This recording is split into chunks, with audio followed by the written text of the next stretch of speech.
Puss in Boots. There once was an old miller who had 3 sons. When the miller died, he left the mill to his oldest son. The middle son was given the donkeys.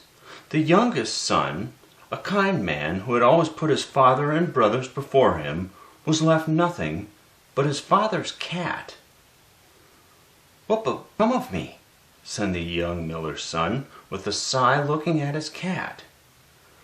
"Buy me a fine pair of boots, and I will make your fortune, for your father thought you deserved it," replied the cat.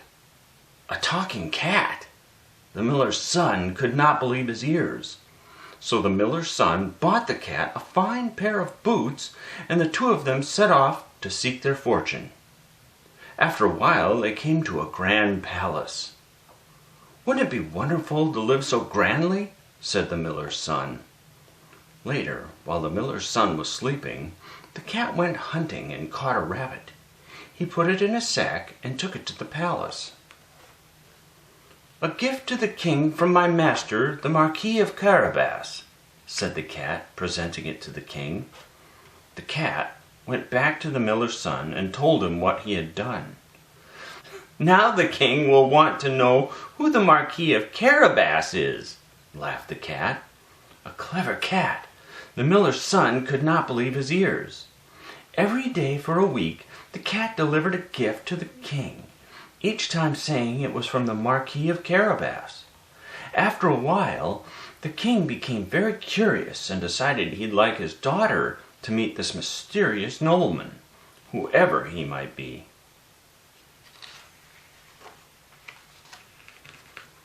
When the cat heard that the king and his daughter were on their way, he wasted no time.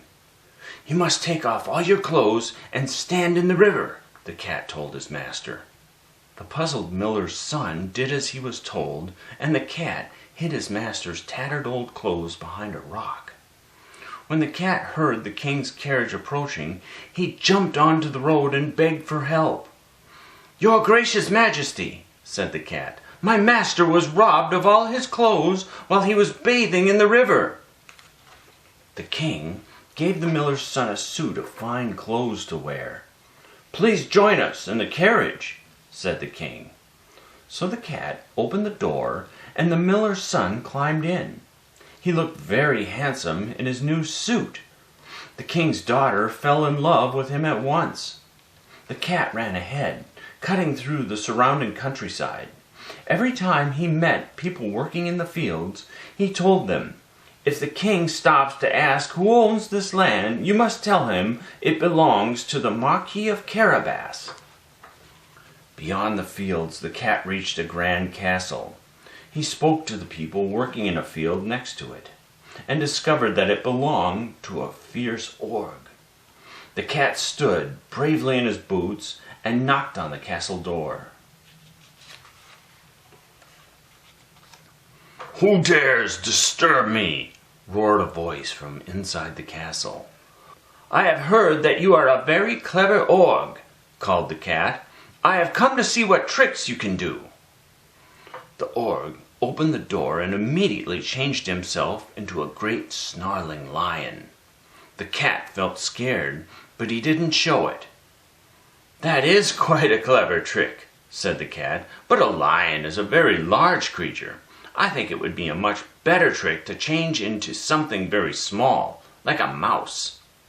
The Ogre liked to show off his tricks. He changed at once into a little mouse. The cat pounced on the mouse and ate him up.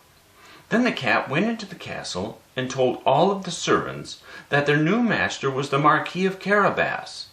They were glad to be rid of the fierce Ogre, so they did not complain.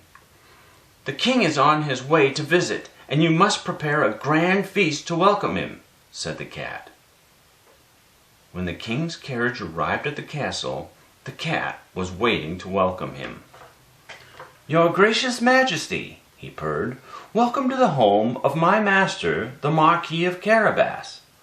A cunning cat! The miller's son could not believe his eyes. "You must ask for the princess's hand in marriage," whispered the cunning cat to his master. The miller's son did as he was told.